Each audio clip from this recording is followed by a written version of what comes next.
Hello, everyone. Welcome to the webinar today, Take the Pain Out of NG9-1-1 Preparation. My name is Cole Sutton, and I'm joined with co-presenter Melissa Alvarez. I've been, I'm a GIS specialist with ProWest and Associates. I've been with ProWest since beginning of 2018 and been involved with a number of NG9-1-1 projects for most of that time. And then I will hand it over to Melissa if you want to introduce yourself really quick. Thanks, Cole. My name is Melissa Alvarez. I'm a senior solutions engineer here at One Spatial. I've been at One Spatial since May 2012, so I am turning, 13 this year with the company. And similar to Cole, most of the contracts that I've been involved with involve state and local government. So most of that has been the, meeting that next generation 911 initiative. So I'm glad to be invited to join Cole in this webinar. Thanks, Melissa. Let's see, I'm trying to go to my next slide and it's not. Oh, here we go. All right, so just a quick agenda. I'm going to talk for about 30 minutes. Most of my content's going to kind of relate to getting your map set up and some different editing tips. We'll have a little bit of time for questions after I'm done talking. And then Melissa will speak for 10 to 15 minutes about some of the One Spatial tools. And then we'll have a little bit of time again at the end for some more questions. I do want to encourage you to use the questions box in the GoToMeeting interface, which is separate from just like the regular chat box. So if you can put your questions in there, that'd be great. We'll try to get to them best we can, and if there's too many questions or anything we can't answer right away, we will follow up afterwards with an email.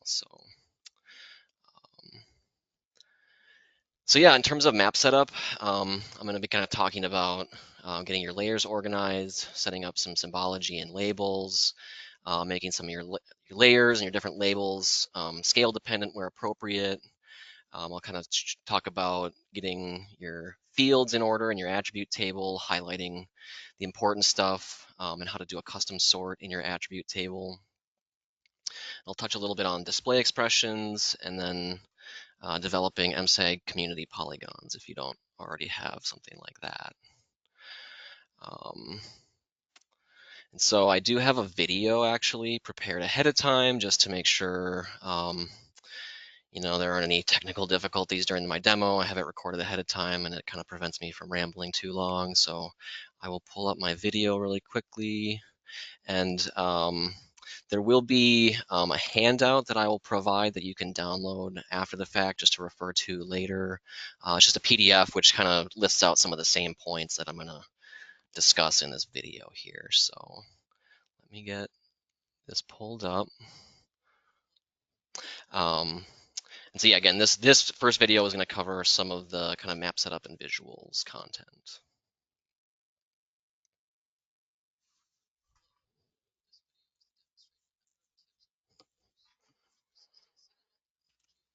Cole, I think we need to up the volume a bit there. I can't really Oh, we hear have a it. volume issue. Mm-hmm. Let me try this.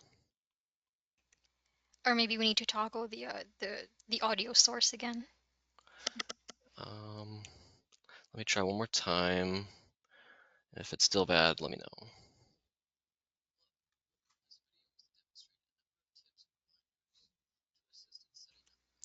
Yeah, I can barely hear it. Okay, let me share my screen again one more time and make sure I got the audio right.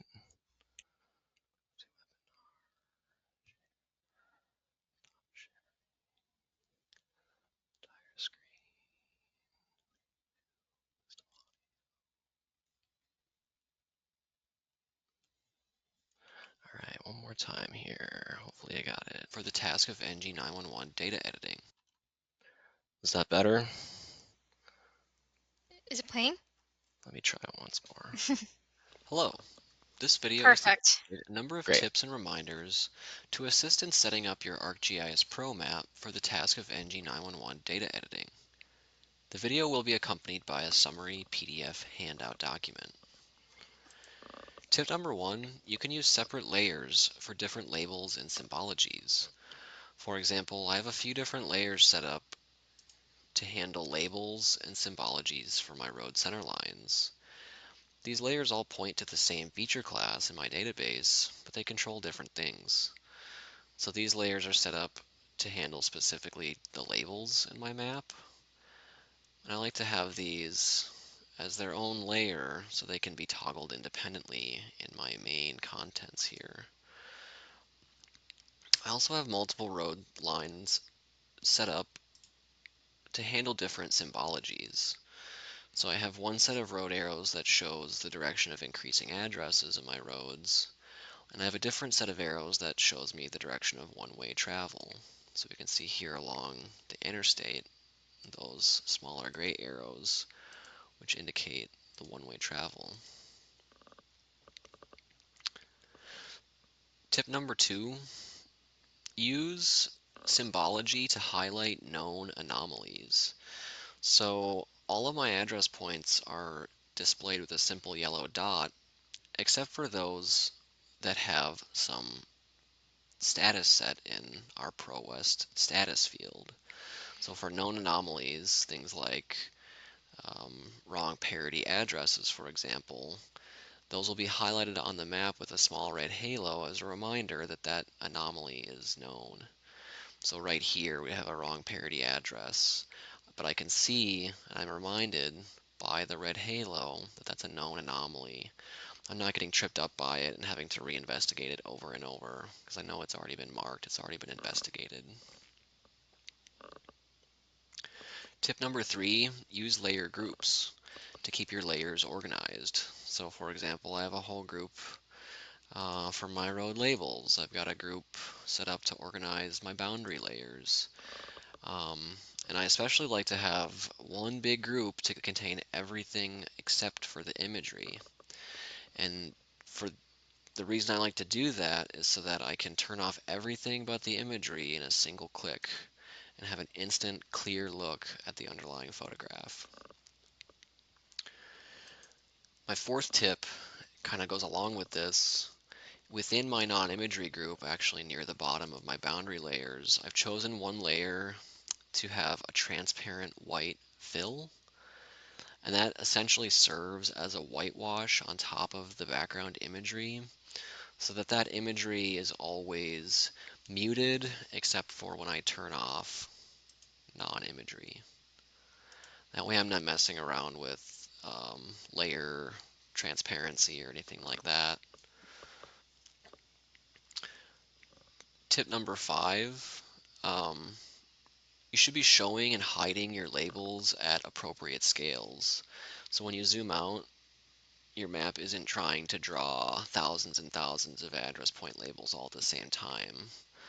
Um, when you zoom in, only at a certain point do the appropriate labels turn on and off. Similarly, you can toggle off your imagery, and especially when you're not using it, just turn it off. It helps to reduce the noise and texture on a screen, as well as um, reduce a little bit of the draw lag to make your map perform better. Tip number seven, you can pause labels when you're focusing on a geometry task. So you'll find that in the labeling ribbon, there's a pause button. You can pause all labels on the map at once. Comes in really handy sometimes. That's a good segue into my next tip, which is to set up your quick access toolbar. Because I use that pause label button quite frequently, I don't like having to dig for it in the ribbon, so I've added it up here on top to my quick access toolbar. You can add pretty much any tools up here. To do so, you go to your project menu, options, and scroll to the bottom. And here you can look up pretty much any command and add it, or remove it, and organize your quick access toolbar. Tip number 9, you should develop and maintain an MSAG community boundary layer. This isn't something that's going to be validated by the state or anything like that, but it can just be really helpful to see on your map as a boundary line where one community stops and the next one starts. Otherwise, this information really only lives in your MSEG table and in the attributes of your roads and addresses, and it's hard to visualize.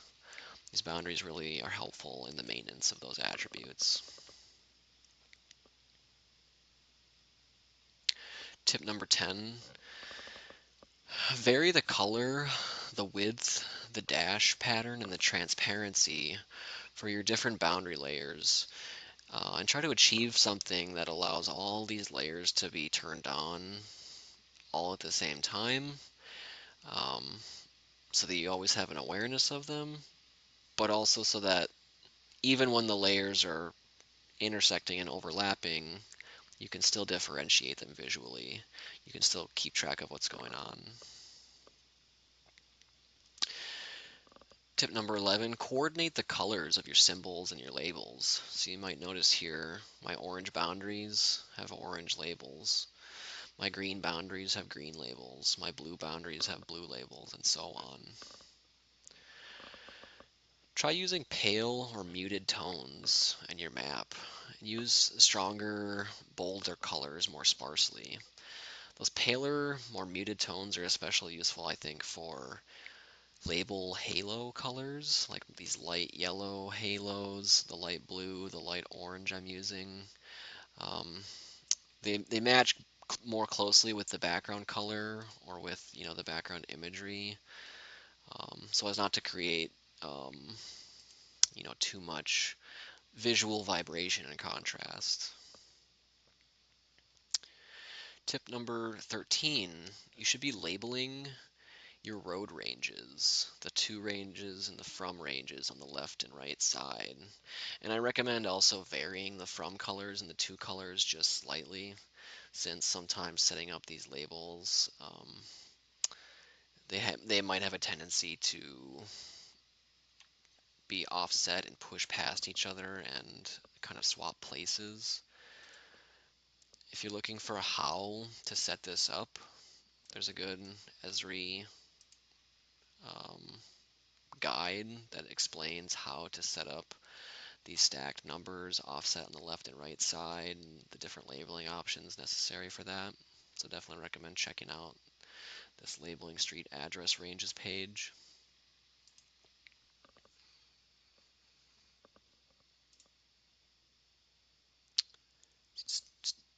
Tip number 14, learn and use labeling weights and priorities. So in the labeling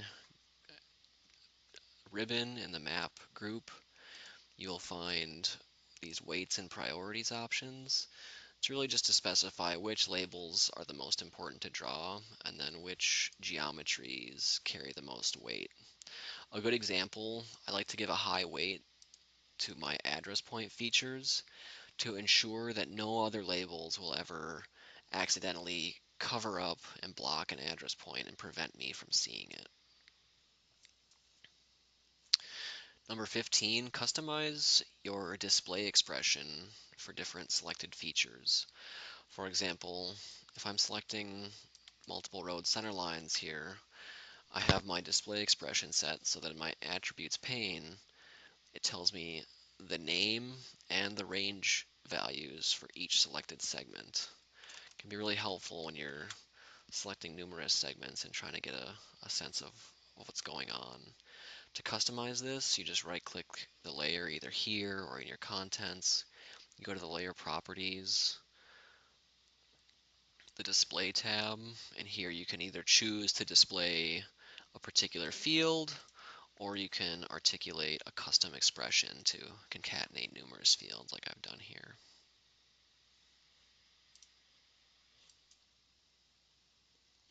Tip number 16, reorder your fields and your tables. Bring the important stuff up front, highlight particularly important things.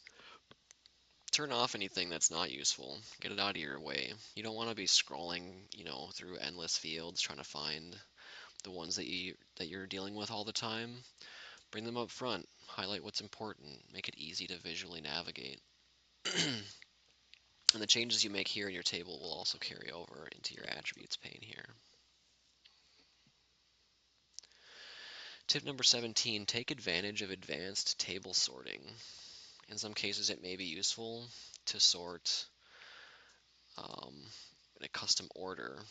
So maybe you want to start with the street name, followed by the type, the directional, and the address range. So maybe you get all the Maple road names together, and then next they're organized into Maple Street versus Maple Avenue. And then within those groups, they're organized, by Maple Street East versus Maple Street West. And then within those groups, they're organized by the from range. Um, an example of how you can get a fine-tuned sort. It makes it easier to review the data and to spot anomalies in the table. Number 18, you should implement domains for data integrity. This may be kind of self-explanatory, but for your parity values, you can have a domain for just O, E, and Z. Maybe you have a domain for your valid post types, for your post directionals, for your community names, for your zip codes. All these things can have domains set up just to help enforce data integrity and prevent typos. You can automate some of the population of these fields using attribute rules. And my last tip is to set up keyboard shortcuts, also known as accelerators, to help get some of your most commonly used tools available right at your fingertips. Um, you don't want to be digging for the most commonly used tools all the time. Um, and in addition to your quick access toolbar, I think keyboard shortcuts are a great way to handle that. So you go to your options, customize the ribbon, and here you can assign particular commands um, a keyboard shortcut. You can also open up this window here, assuming your Pro version is new enough. They provide a window, an interactive window for setting up these shortcuts. The second page of my handout will provide a sample of just some of the keyboard shortcuts that I have set up. It may take a little bit of experimentation to get these shortcuts to work correctly. In some cases, there will be multiple similar or almost identical looking commands in this list, and it might take some trial and error to determine which command is actually the one that you need. Um, some of the commands that you set up, the keyboard shortcut that you choose might be an existing keyboard shortcut. You can replace any existing keyboard shortcuts and it will warn you that you are about to do so. That's all reversible too.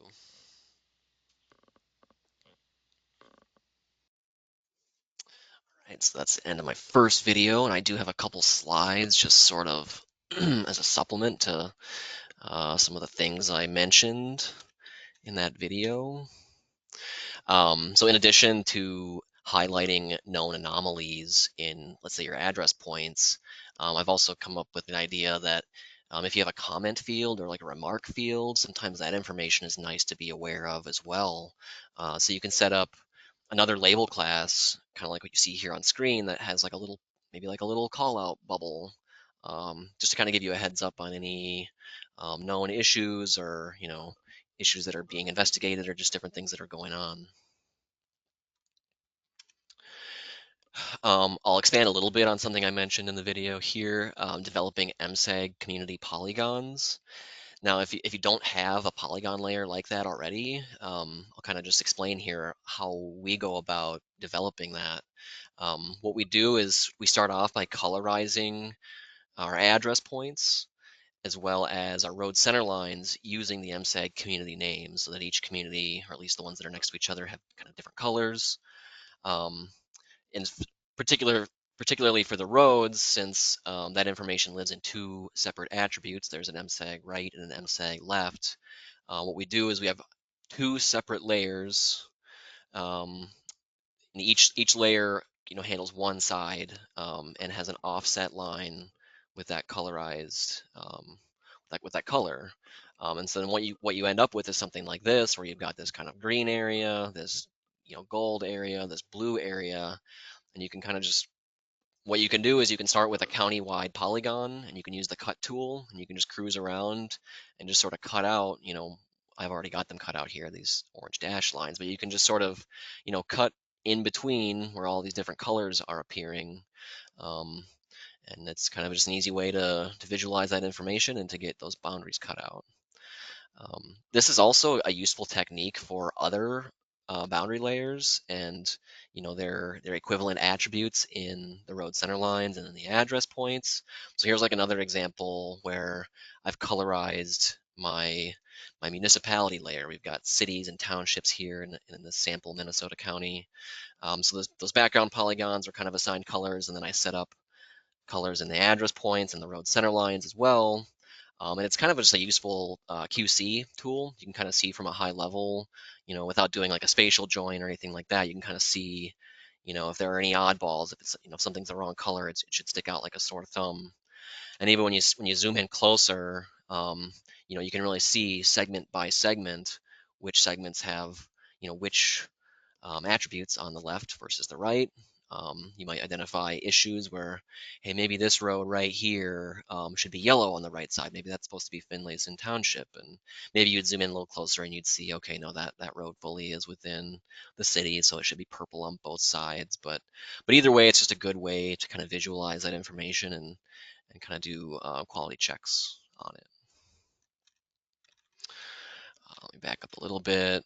Um, so my next video is gonna cover um, some attribute rules. I kind of touched on that in the previous video, but I think setting up some attribute rules can be a really handy way to kind of streamline your editing process and automate some of the population of those attributes that are required for NG9-1-1.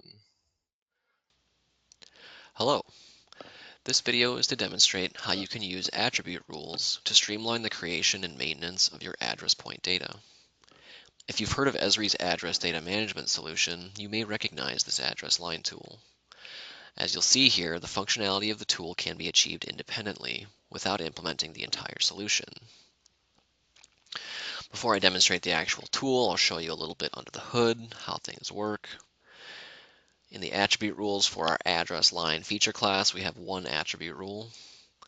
This rule handles a lot of the heavy lifting. It will determine the distance along the road segment and then calculate and suggest an address number.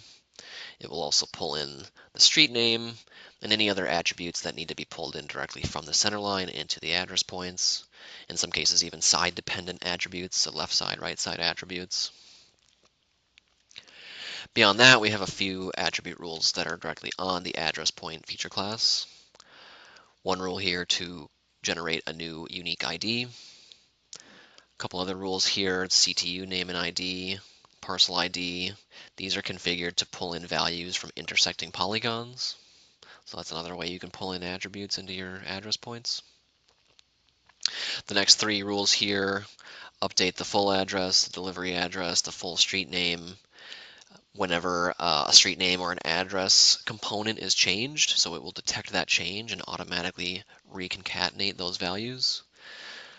Last but not least, we have a rule that will wipe out any latitude, longitude values whenever you reposition an address point.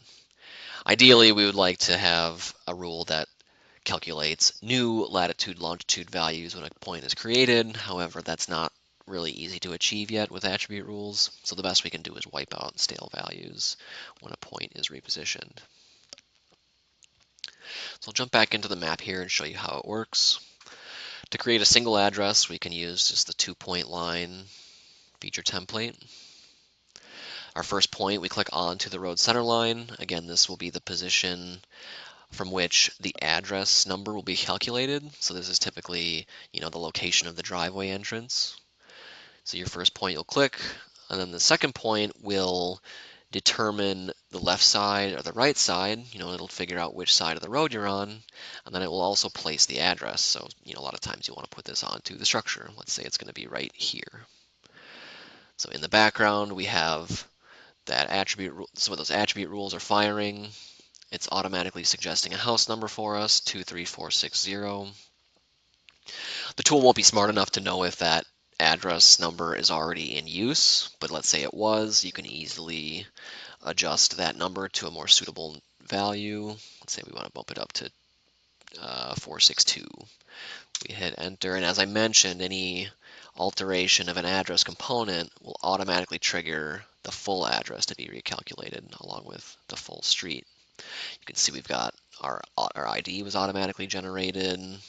All of our street name components are pulled in. There's our delivery address. CTU name was pulled from an underlying polygon. Um, some values can even be handled with a default value. So every feature by default in the address points will get MN for the state code.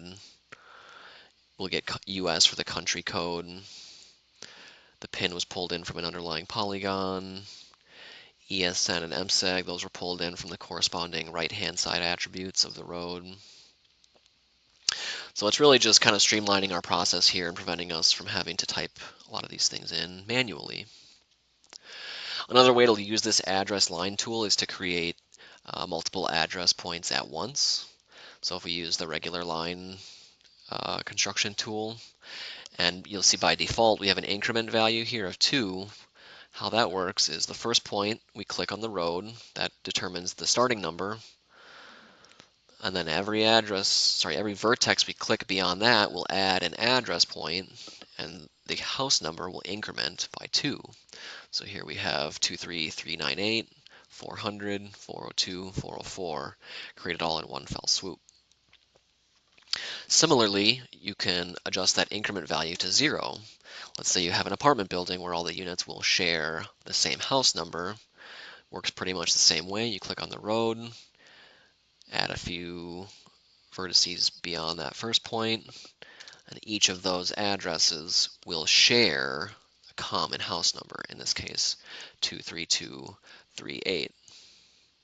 You may also notice here in our create feature template, this can be configured to directly input another value, in this case the placement location. We could decide right off the bat we're going to position this address point on the structure. So that will be fed directly into the new address point when we create it.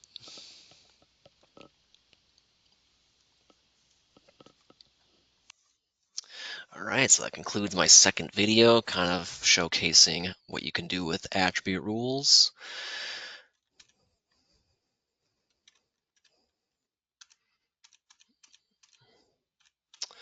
A couple other, I guess, suggestions I can throw at you really quick. The Nina website has some good resources if you're looking for ideas or for help understanding things.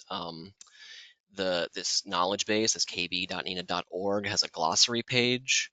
It's helpful for figuring out, the many acronyms and abbreviations and different terminology that's used in NG9-1-1. And if you're new to it, I'm sure you've run into that before. There's also a couple documents. I can show you the web page here. There's just a standards page. You might have already seen the standard for an NG9-1-1 data model that kind of spells out your fields for roads and addresses, but there are these other documents. There's this stewardship document and a information document for development of address points. And they kind of just list out a number of different kind of examples of different situations you might run into. And so it's kind of just a good place to get ideas of how different situations might be handled data-wise. And then lastly, there's a video I like to recommend. It's called Adventures in Readdressing. If you type that in on YouTube, you will find it. And it's sort of one county's attempt to, take all of the kind of confusing elements that they've identified in their addressing data, whether it's wrong parity, house numbers, or house numbers that are out of sequence, different issues that might cause confusion for responders navigating on the ground. It's kind of walking through all of that and how they went about fixing those problems and readdressing some of those locations. And I know most people are not, no one's ever going to be thrilled about having to change their address. Um, but I think they make a really good case for why it's important. It's a public safety thing, and it's kind of just a good example of how you might start to approach that subject.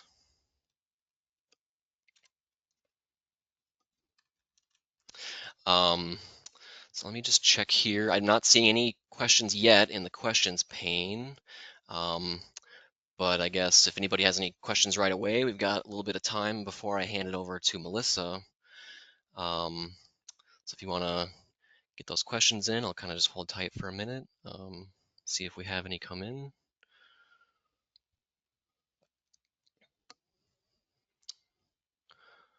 Looks like Jenny posted in the main chat the link to that video as well if you want to check that out.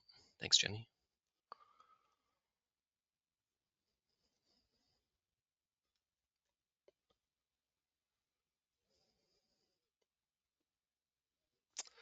All right, well, I'm not seeing any questions coming in right away. Sorry, we do have one from Kevin. He's asked, can you share the attribute rule arcade expression for the address point line tool? Yeah, I can show you that. Kind of give you a closer look. Oh, cool. I think we also meant to share that PDF on the materials pane. Oh, yep, I will do that. Maybe once you Oh yeah, start into sure. your content, I'll put that in the materials pane for people. Thanks for reminding me. All right, just pulling up a map here really quick. Um, so here's our address line. Go to attribute rules. And I won't drag you through every line of code right now, but I mean, I can share this with you later if you want to kind of dig through it on your own. The way it's set up is, and if you were to download the address data management solution from Esri and compare the code, you're going to find it's very similar. I've just taken that code and adapted it for my purposes and kind of made it stand alone on its own. But up top, we've got a bunch of lines to kind of map your different fields that are in your data. Um, the next section of code does kind of some of the math, kind of some of the geometry math, figuring out, where exactly along the road segment you're located, kind of breaking it down segment by segment, vertex by vertex. It's figuring out what side of the line you're on. And again, as I mentioned, you can have certain attributes populated based on, whether you're on the left or the right side. So if you've got ESN left, ESN right, that sort of thing, that will all be sorted out.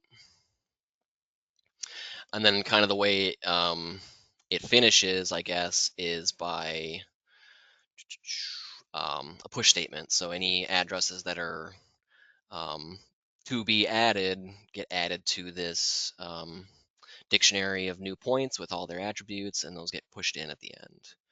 Um, so yeah, just at a really high level, that's kind of the gist of it. And yeah, I can definitely I can share that with you later as well, Mark, if you want to take it, or not Mark, that was from Kevin. I can share that with you to take a closer look. Um, Mark asks, how did I get started with attribute rules? Any tips on first steps? Yeah, I guess how I tackled this was really just downloading that address data management solution from Esri. And if you download that, it'll come with some sample data you can kind of play around with, and you can kind of crack it open and start to see how the different pieces work. And then from there, it was kind of just trial and error.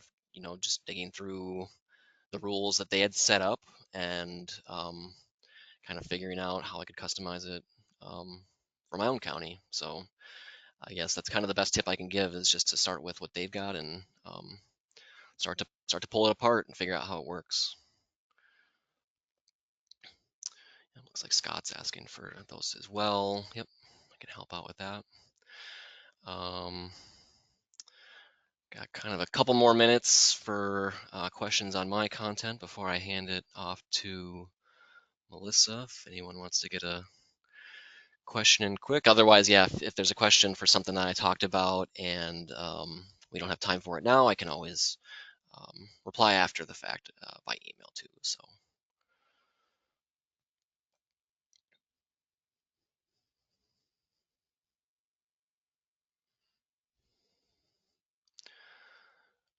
all right.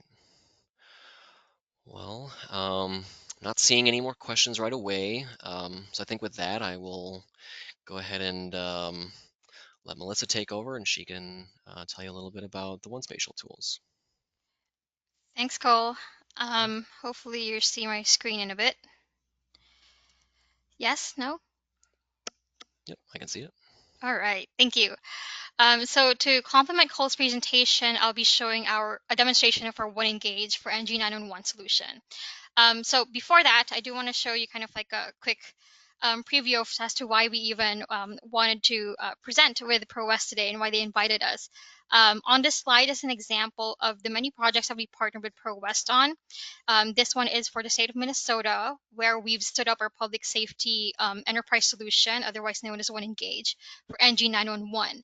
And what we did was we onboarded and trained PSAPs on how to use the system. It is currently in production. It is being used by the state of Minnesota, and we are continuing to support their needs and efforts as well. Meanwhile, ProWest is currently using the system to support working with some of the locals in Minnesota. Part of that is some data remediation services that they provide with them. So really a lot of the stuff that Cole had shown us with all his different tips and tricks on running with address data management. A lot of that is kind of like it helps them and the people that they help out kind of understand what's really going on when you run your data through all these different validation processes and whatnot. Whether or not those are our tools, when spatial's tools or not. So with that, I actually do want to jump into kind of like how the workflow of a data validation would be within the One Engage for NG9-1-1 solution.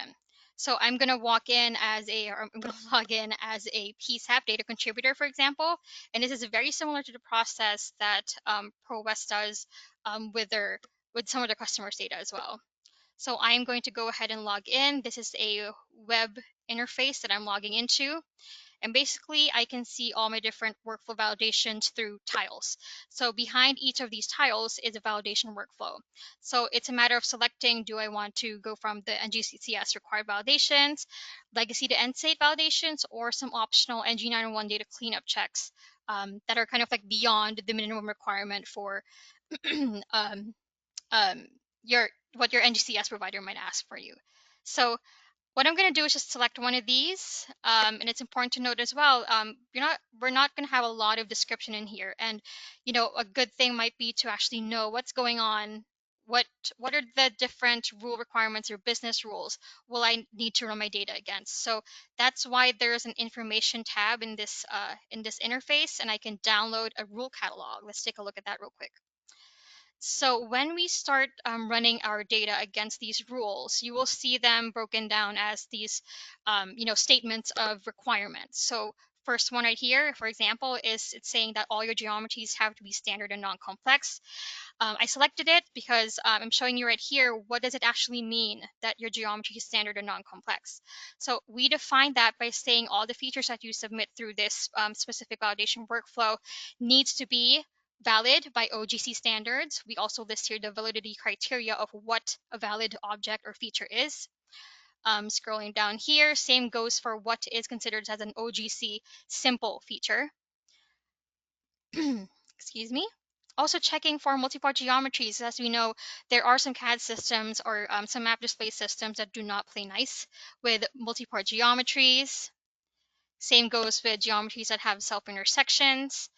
And also features with very high vertex count. And very high vertex count is defined as exceeding or a million or more vertices for the line work of your line or your polygon. So um, this rule catalog in here, there's a copy for each and every single one of those different tiles that we saw. And it just, again, kind of gives you a quick description of what you're about to run your data against. So I'm going to go back to submissions here on the lower right. I'm going to say start a new submission. and it's asking me for GS data layers. So in this, for this specific validation tile, it really is just requiring me data from whatever NINA required layers I have. So your roads, your address points, your PSAP boundaries, provisioning boundaries, or any of your primary service emergency boundaries. We have an option here within the portal to upload your data, depending on where it's coming from. So right now, as an example, you can either submit your data as a wiring it up to a feature service, or you can also drag and drop a zipped file G database. So if I do want to wire it up to a feature service, on the right here, all I have to do is specify my feature service URL, username, and password, and that will actually be saved for next time.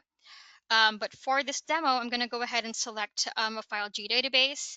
And now I'm going to click and drag a small sample in here and hit continue.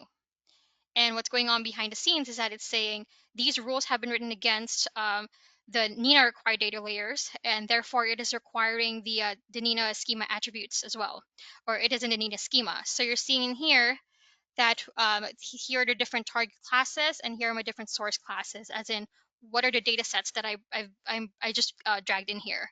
And you're going to see here is that I really only have my address points and road center lines, and that's completely fine. I'm just plugging in all the data information that I have. So I was able to map my road center lines or roadway center lines into a class called road center lines. Again, it's pretty NINA standard. And you're seeing here on the left is here's the different schemas, or here's the schema for your road center lines, and this is how my actual data actually looks like. So what I'm going to do now is, again, as much as possible, try to map across as many attributes as I can. So instead of date underscore updated, that information actually exists in my roads as updated or last underscore update. So so I am actually what do you call this? I'm empowered to submit my data in the way that I know which pieces of information are actually being relayed. So what I did here is actually I did that beforehand, scrolling through all the different fields that I was able to map across. And really, it's just a matter of, again, you don't have to complete every single attribute, but just submit whatever you have. And same goes for your address points right here. Let me scroll back up just to show you how much I was able to actually fill in there. If you notice, I actually ran this, or it mapped it across. I didn't have to do this from scratch. And that's because when I submitted this data set for the first time, I went up here to manage my schema mappings and I saved it so that it would automatically find it next time. So as long as I don't change the names of my roadway underscore center lines and my address underscore points, it would find that mapping and automatically apply the highest percentage, or the highest mapping percentage across. If for some reason I might be pro West and I'm making the submission on behalf of somebody else or a PSAP or what have you, I can export that schema out from either target to source or source to target. And what's nice about this is that they can relay the information of here's how I submitted your data on your behalf. It's saying, of course, I didn't submit an EMS boundary, but for where there has been a data that's been submitted, I think we'll see here we go, our road center lines. It's just a quick sanity check that they've submitted the data accurately, to catch any of those maybe mismapped schemas or attributes. Going back here, I'm going to scroll all the way down and hit continue, which will actually kick off the validation. All right, so behind each and every single one of these tiles, again, is a workflow. And the workflow consists of reading the data in, running them all through the different rules and actions. If there are any actions in there that might modify your your data, and also how do I want my that spatial report to come back to me, because obviously once I find these nonconformances within my data set, I want to be able to navigate to each and every single identified nonconforming feature, as in something that has failed a rule or has been identified as having an issue. I want to be able to correct those and visit them. And there's also a copy here once it starts to run. I don't know what's running right now. So at the end of this, since we already at the beginning made the effort to map that schema across, I've essentially standardized my schema. So if I needed to send my data to somebody that would need my data in a Nina schema, I can go ahead and download that file and pass it on to them. So I think my internet is slow, but no worries. I ran this earlier. I'm going to go back to the PSAP data contributor page and select this guy right here. This is where I an example of me running it. So I submitted the exact same data set earlier, just a handful of address points and road center lines. And because these are rules, the way that we interpret these instant results is that a green thumbs up would mean you have conforming rules. So obviously, if it's a thumbs down or it's showing up as red, you have non-conforming features to a rule. So it's saying I don't have any issues with my geometries here. That's perfect. All of my nguids are populated and they are unique, but where I have non-conformances, it's showing up right here. So let me scroll down here as an example. Maybe street name elements. All right. So as you noticed earlier, if you caught it, I actually was not able to map country left and right value, county left and right value. I didn't have any parity information as well. I also didn't have any state information, and that's fine. It's just flagging for each and every single one of those that I did not have that mandatory attribute in there. For where I do have that information, let's see, it's probably on the street name elements right here. You're seeing here that your post-directional, all your other conditional street name elements are listed in here as well. And I want to show you in here one of the things that not a lot of people know is that when you're checking for CLDXF compliant values, for example, here in post type that I highlighted, it does expect the post type to be spelled out. So an abbreviated ST for STREET would not be accepted, or it would not be CLDXF compliant. So the process here now is actually, now that I know, here are all the different data issues that it's pointing in my data, I can export that spatial report. It made 7,458 of these navigable points and also made a quick summary of all those different issues. And at the bottom here is where we're seeing, if I can scroll down, um, it gave me my road center lines in the Nina schema, as well as my address points in the site structure address points schema. Scrolling back up here is where we can download that information. So I can grab a copy of the output file here for my Nina schema. I can also download the non-conformance reports here. Before we take a look at how that looks like within Pro, I'm just going to go ahead and show you as well this auto-generated PDF report of basically everything that we just ran. So it says at this time, at this date, as a PSAP data contributor, here's the different data layers that I submitted. Here's how many I submitted. Here are the different metrics when I ran it against all the business rules in this validation workflow. Scrolling down a little bit faster, sorry about that, but just to show you kind of how that exports out, showing me that at the end of this run, I had 7,458 non-conformances to address.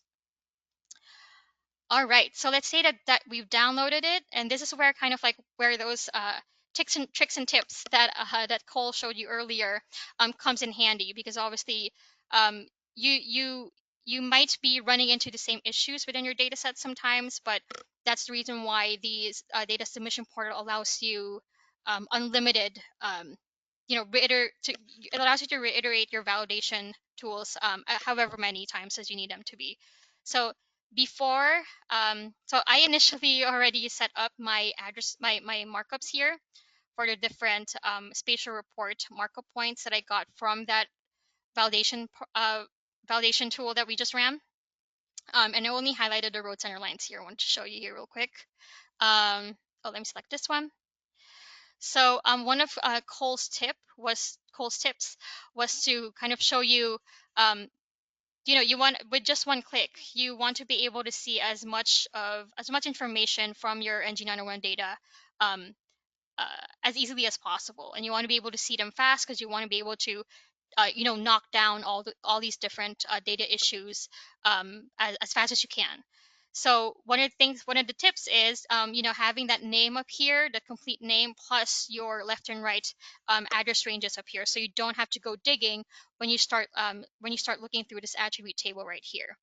And that's because, oh, let me go ahead and open up another one of these ones in here. I also ran the optional data cleanup checks where it checks the address ranges. So in here, as an example, and this is where it comes in handy, it did flag me. It's showing here that the validation or the violation that this road, among other things, is it's saying that it failed the check that says check that RCL from address is less than the to address, because obviously you want that to be increasing from to 2. It already reports out in a comment as part of the metadata in this spatial report that here's my left address range, here's my right address range. So I already know, do I have an issue on my left? Do I have an issue on my right? To confirm that from 719 to 701, I'm seeing that my road center line right here, my left is 00, but that's not the issue. It's because on my right side, it's saying it's going from 719 to 701. So now I know that if I need to flip the information in here, I can just scroll down to where those values are, and I can go ahead and make those changes. So that's the workflow from getting this spatial report, is knocking them down one after the other, making these changes. And once I've done those changes, I can actually go back to the data submission portal, go back to my PSAP here, and make another submission. So as you make resubmissions, what I really like about this as well is that there's this built-in dashboard to help you track your progress. So what are my top violated rules? How many submissions am I making in a day? And this is the one that I really like, is that it's showing a performance here. Um, what ideally we would like to see in here is that obviously there's an upward trend on my data quality, so it's showing me that conformance over time.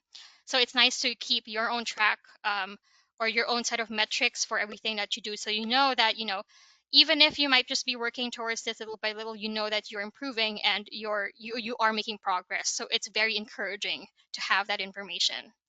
What are the other tabs that we have in here? Saved mappings. You don't have to make a submission just to get to that saved mapping step. You can pre-configure that for somebody else if you need to. And also, for a lot of our folks here, I know are very busy, you can actually set up a schedule for this. Active or deactivate, saying, I want to run this from starting from this date at this time. Do I want to run it daily, weekly, monthly? Any notes on there? You can also schedule an end criteria. Run this up to how many occurrences, or is there a specified end date for that?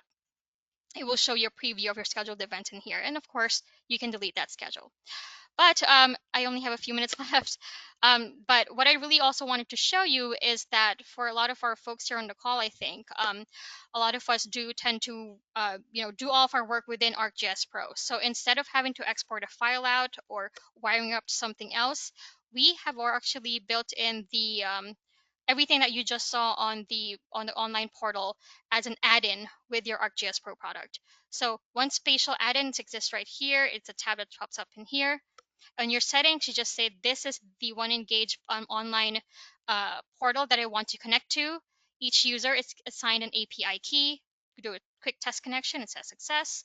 And if I select my submission manager, everything that we just saw in here, instead of tiles, is just a menu. And so I can just select, just like we did earlier, select the NGCS required validations, create a submission, go ahead and navigate to my, if I have multiple maps in there, it can find that, select all the different feature classes that I want to run. And the added functionality here is that I can say, do I want to run it on the entire county maybe, or the entire state? Or do I just want to run it on the current extent, which of course would be your map view right here. Also, if I know that I have this, specific part of my data set that is new, that could really use some validation, then I can draw that polygon. I drew this beforehand and actually remembered my polygon from last time. So if you are keeping samples of, if you have a sample data set that you want to keep consistent, this can help you with that process. And I'm going to go ahead and hit current extent, hit upload, and start a submission. And it's going to be the exact same thing that you saw earlier. It's just going to start rolling through the tasks here, show you the thumbs up or thumbs down for any issues that it might have identified. And instead of actually exporting that file out, it will pop up as a folder up here or down here that I can just click and it automatically adds that to my map. And it will show up as, a markup point that I can then use Cole's tips to kind of, try to navigate through that as easy as I can and help me out trying to navigate through those data issues. And then, yeah, just like with the online portal, submit as many times as I can. I can move this around as many as I can. And what's nice about here as well, I'm going to X out this real quick, is that I have access to my submission history. So just like what we saw earlier. Yeah, and that's basically it. Does anybody have any questions? I'm sorry I left a few minutes. I cut through some of my Q&A time, but if anybody has any questions for me, please uh speak. You can type them in, I guess, into the chat window.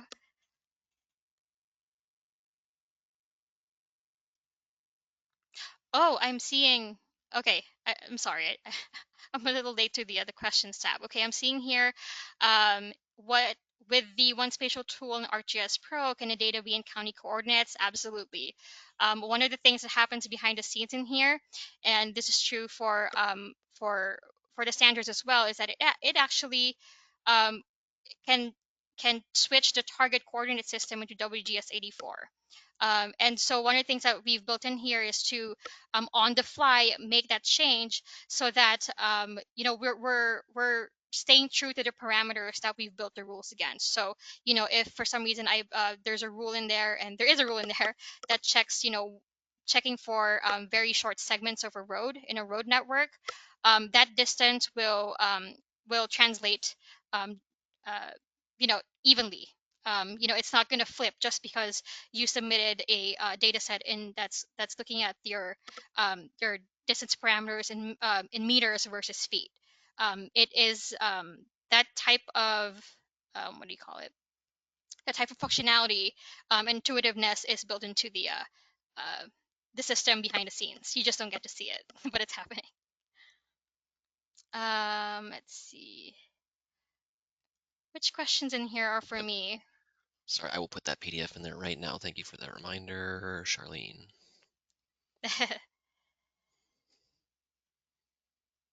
Let's see the other questions. Yeah. Oh, how do we get the one spatial tool for ArcGIS Pro? Um, Please, you can go ahead and email me. I just realized now we haven't really popped down an email anywhere, but Danielle or Jenny, we can all forward you information for how you can get more information and how to get the add-in for our one spatial product. Thank you for asking that question.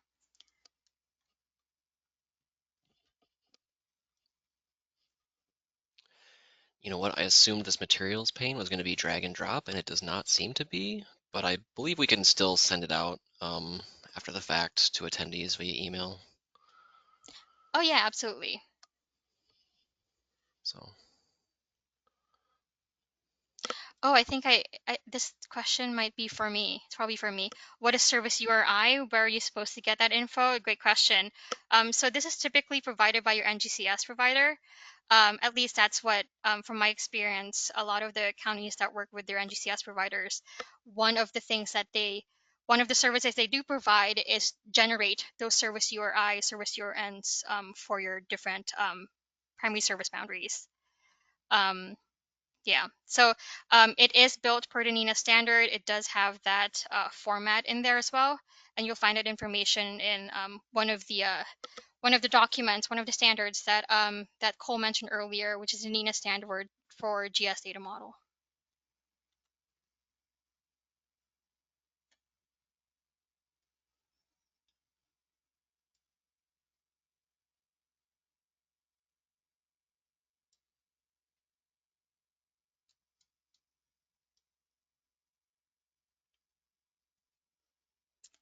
Okay. Well, Cole, I think we covered everything. I'm not seeing any new questions, but we are going to share the materials that Cole promised he would. Did we have a closing slide, Cole? I forget. um, no, I mean, not other than my questions slide. Okay. So, um, yeah. Yeah, for any questions that we may have missed, or if you think about a question later on, we will be sending out, like Cole said, some um, information of everything that we just tackled today, including how you can reach us, as well as a link to a survey regarding this webinar. Hopefully, everybody found it handy and useful. And yeah, if you come up with any new questions, please don't hesitate to reach out. We will make sure that we'll let you know how to reach out to us. We promise. Thanks, everyone. All Thanks, right. everyone. Thank you.